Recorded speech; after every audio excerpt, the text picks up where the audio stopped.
Hey everybody, it's Mike Sullivan with Born to Shine. Today we have an awesome guest. His name is Dan Labar. He is the principal over at William Finch Charter School, which is in Orland, California. And Dan, thanks so much for being with us today. Thanks for having me, Mike.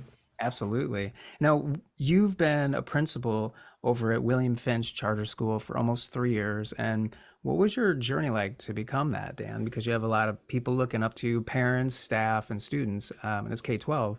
So, what was your journey like? To get to William Finch specifically, Yes, sir. yeah, okay. Well, I've kind of gone where I'm been called to go. And so I've been in administration with public schools here in California for about 15 years. And yeah, 3 years ago, former teacher partner of mine, who was the county superintendent, and then also my one of my mentors who helped me get my teaching credential was the assistant superintendent. And they called me up and said, Dan, we've got an opportunity for you. So there was a just kind of an administrative situation, and they said, "Hey, we've got this vacancy, and where are you at? What are you doing?" And I said, "Well, I'm living the dream." And I was working for a very large charter organization that covered 18 counties, 8,000 kids, doing personalized learning, independent study. During the pandemic, which was just a wild time. I thought it was Mhm. going to be kind of a quieter situation, but it was very, very busy, and those schools grew like crazy. But they called me up and said, we need you, and so I answered the call, and that's how my career has gone. My very first job as an administrator, was at a Waldorf school, and it was back in 2008 when the budget crisis hit, and I was a teacher, and I was last one in, first one out on the union, and I was without a job. And we had our second baby, Mm. and I was a hamster on the wheel, looking for jobs, Mm. um, and I just kind of stopped, and I was quiet for a while because, of course, we had our second boy. And when I did that, our midwife came for our postpartum visit and said, "Hey, Dan, there's a job down the street. Mm. Why don't you apply?" And, 2 weeks later, off I went. So I feel like I've been very, blessed in my career to have been called to different places.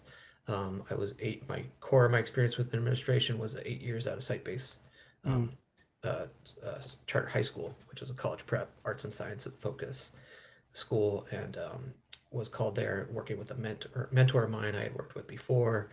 I learned so much, amazing staff and teachers. So um, I've kind of been a jack of all trades because before that I did alternative education. I was a teacher of an in-school suspension program.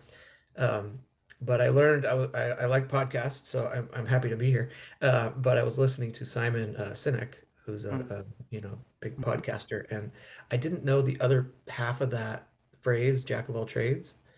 But he said the whole phrase is a jack of all trades, but a master of none Mhm. is oftentimes better than a master of one. Mm.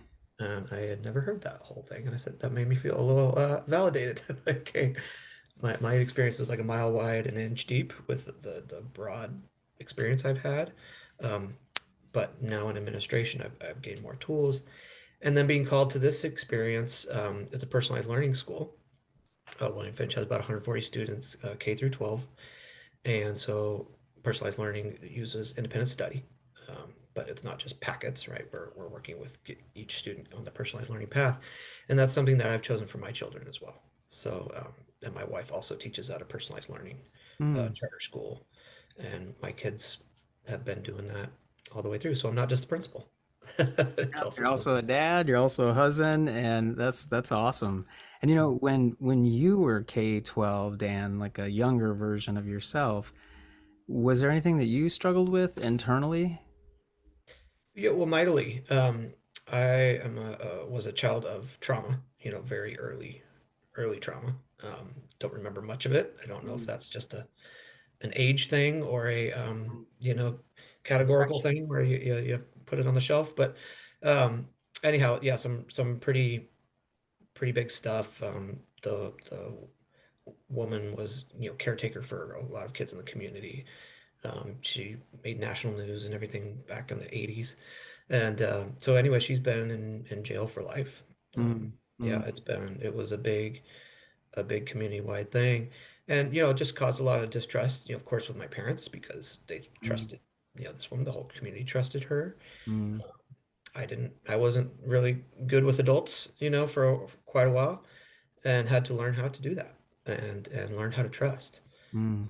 And it took a while. But I'm sorry to hear um, that happened, Dan. And I imagine there was a lot of pain, a lot of hurt inside, probably resentment, and then eventually probably forgiveness, because I know that was hard for me being bullied and struggling with anxiety and depression. And then the bullying didn't make anything worse. And it was constant every single day in mhm. third grade, fourth, fifth. I mean, it was brutal.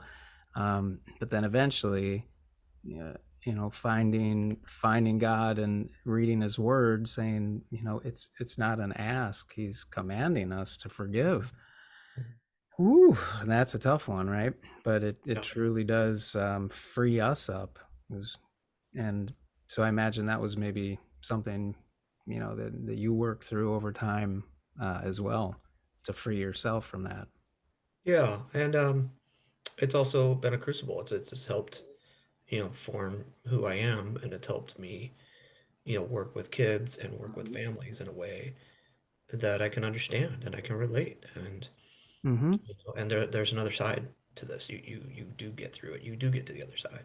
Right? Isn't it amazing how God shapes us? Rick Warren, this pastor out of California, in Southern California, yeah, So he said, never waste a pain, right? And so anything that we have in our life typically turns into our career. Like our pain, God can turn into our purpose to help others, Mhm. or our mess into our message. So at least that's what's happened for me. And it looks like God did the same with you, took that pain and turned it into your purpose to help other kids feel safe, feel in a safe, protected environment where they can learn and thrive. And so that's really cool what you're doing. So thank you for what you do. Yeah. Thank you. And what would you like to see more of? Because I'm blessed to get to talk with principals like you, Dan, and superintendents and just admin in general that really want to make K-12 just an overall awesome experience, right? So one that kids look forward to going to school instead of dreading going to school. And mental health is such a component to kids learning at their optimum level, right? So uh, in a perfect world, what would you love to see more of at your school next year, in addition to the counselors and psychologists and that every school seems to have, which is wonderful, but Mhm. kids need more. Is there anything that you've noticed is helping or what you'd like to see more of?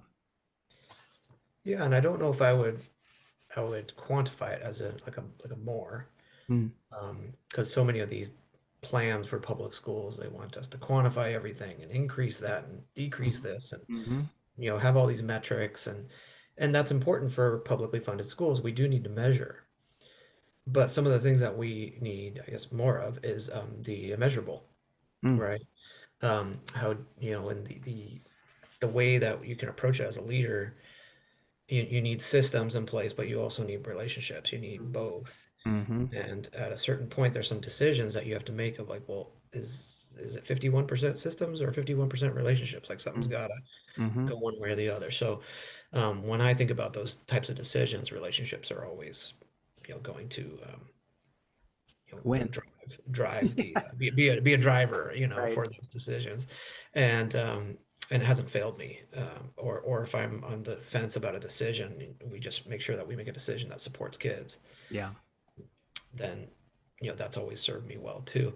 But when I think about looking forward, um, we have a little saying on our school, and we made them into stickers and everything. We say we have to Maslow before we bloom, Mm, um, which means you have to go through the Maslow's hierarchy of needs, mm, make sure everybody's safe, comfortable, has their needs met, physically, emotionally, um, before you try to activate Bloom's taxonomy, which is going up the levels of comprehension and analysis and evaluation, um, when it comes to academic learning. So if you don't have those basic needs met, you're never going to get to the learning. So I guess when I think about more, what do I want to see of that? I want to see educators that have those perspectives. Um, as you might understand, with personalized learning and a charter school, a lot of times we'll get students from, traditional districts. And sometimes the parents didn't have a good experience with school. Mm, And then maybe their child hit a roadblock or a barrier. And sometimes their first inkling is to, you know, pull them out of the traditional district school and bring them to us. And so we have to do a lot of, trust work mhm, with them mhm, and trying to, and having that approach um, with our teachers. And it's hard to train young teachers in that way. mm, Many of them haven't been parents yet, right? mhm, mhm, Um, so that's a tricky one because I've also have a very part-time responsibility with our local university, and I help new teachers get their credentials. And it's a very good program. It's a program I went through, so I'm mm, giving back to that program. And there, it's all about the nuts and bolts, which is good and needed, and the systems, right? But how do we train relationships? mhm. And that's, if we all figured that out, we could write a book. Right, the immeasurable, and I love the way you articulated that, Dan. It's so true. How do you measure the immeasurable? How do you measure how um, a child at school feels internally? How do they feel about themselves? How do they, their degree of feeling safe, the degree of feeling okay about themselves, the degree of feeling happy or the lack thereof. So they're very difficult to measure. So yeah, well said. And if there's anything on your heart that if another principal is listening or watching, or any admin or a parent or even a student, what would you like to share with them as some parting words of wisdom? um, I guess that it just gets better. um, it's our little corner of the world. We've been through a lot. Mm, So our area, we have a very high rate of the ACEs, adverse childhood experiences. mm, In our area, the campfire in Paradise was not far from us, so we have a lot of mm, folks that mm, were, relocated. Actually, the school I was at that time, we had 90 students that lost their home mm. that morning. I was in a room with them, and That's awful. they were calling home, and we were supporting them, and the whole world actually responded. It was amazing. Wow. Of course, we all lived through the pandemic, and everybody went home, and education happened at home, and I think there was a refocus of parents valuing teachers, which was, a little silver lining. Um, in our area, we're having a resurgence of gang activity.